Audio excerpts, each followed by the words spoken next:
إنا لله وإنا إليه راجعون.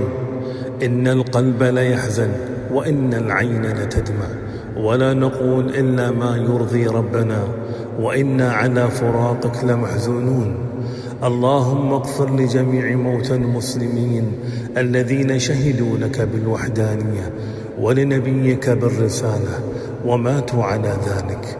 اللهم اغفر له وارحمه وعافه واعف عنه وأكرم نزله ووسع مدخله، واغسله بالماء والثلج والبرد، ونقه من الذنوب والخطايا كما ينقى الثوب الأبيض من الدنس.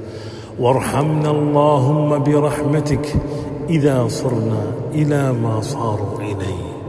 اللهم اغفر له، اللهم اغفر له وارحمه برحمتك يا أرحم الراحمين.